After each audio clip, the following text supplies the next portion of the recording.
This is AM Agenda. Thanks for your company with me now. Liberal frontbencher Senator Mitch Fifield and Labor frontbencher Andrew Leigh. Gentlemen, on the asbestos issue, obviously very serious, Andrew, Leigh. We've got this crisis meeting today. The coalition saying the buck should stop with the government. Do you accept that? Well, Kieran, it's important to understand how this process operates. The pits are leased by NBN Co from Telstra, and Telstra is required to have done the appropriate remediation work beforehand. Clearly, in certain of these instances, that hasn't happened, and that's why Ministers Shorten and Conroy are holding talks today in Canberra with representatives from Telstra and NBN Co. I understand Telstra is going to be putting on additional people to do the remediation. NBN Co will be putting on additional people to do the checks.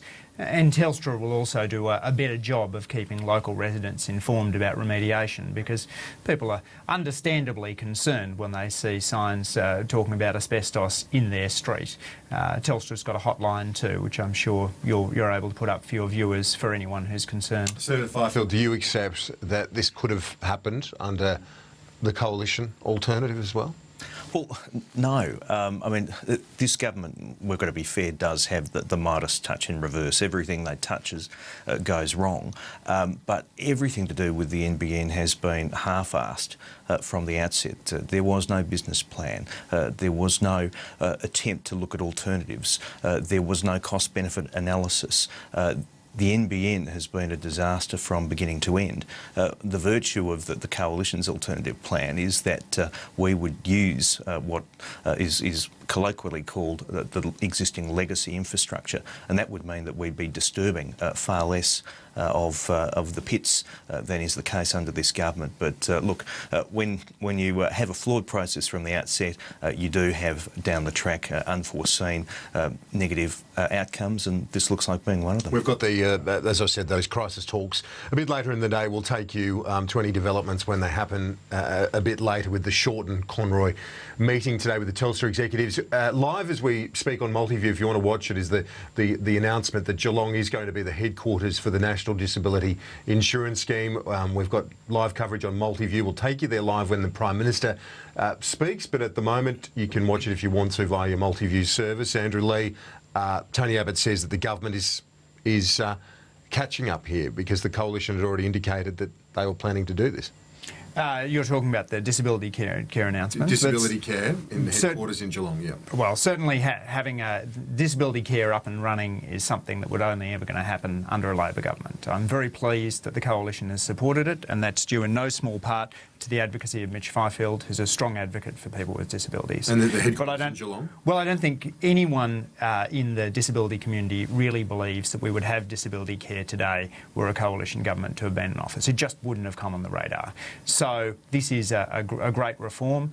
It's great to see that headquarters up and running, supporting people with disabilities and their families. I mean, okay.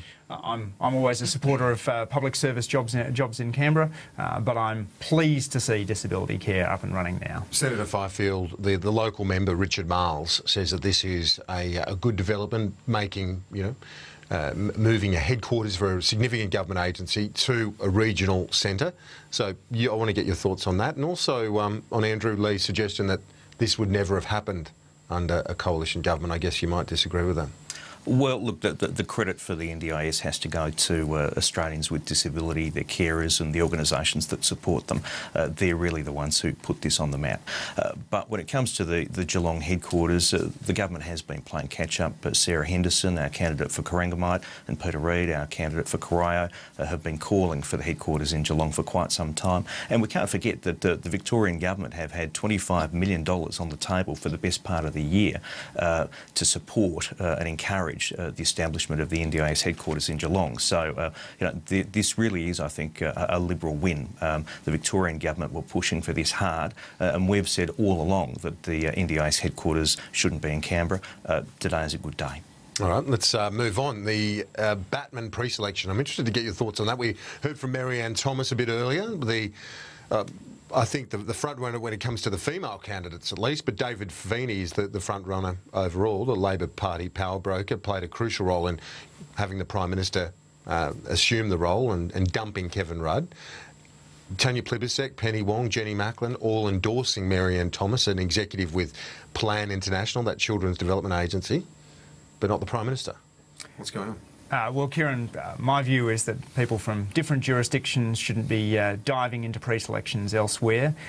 Certainly, as I recall, Mitch Fifield didn't dive into the pre-selection where Zed Seselja got rid of the incumbent Senator Gary Humphries here in the ACT. I think he was probably right to do that. But on the principle of having more women in Parliament? Well, I'm a strong supporter of affirmative action. In the ACT, Labor has more women than men. Labor has more women than men in the federal parliament, and I think that's a great thing. Overall, you can see our affirmative action program has delivered far more women in Parliament, far more women in Cabinet than you've seen before. Certainly Labor significantly leads the coalition in terms of women in Parliament across Australia.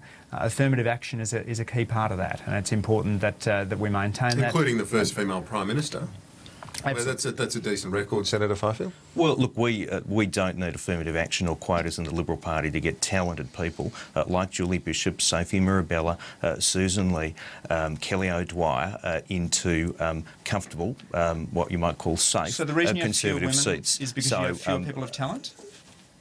No, what I'm saying is we don't need quotas or affirmative action to get good women into safe seats in the Parliament. The Labor Party does. We pursue a merit approach. But I've got to say, in relation to Batman, I've actually got a bit of a vested interest here. I live in Batman, and I don't particularly want David Feeney as my local member. I'm very much on the Martin Ferguson, it's time to reconsider your decision and stay in federal Parliament camp.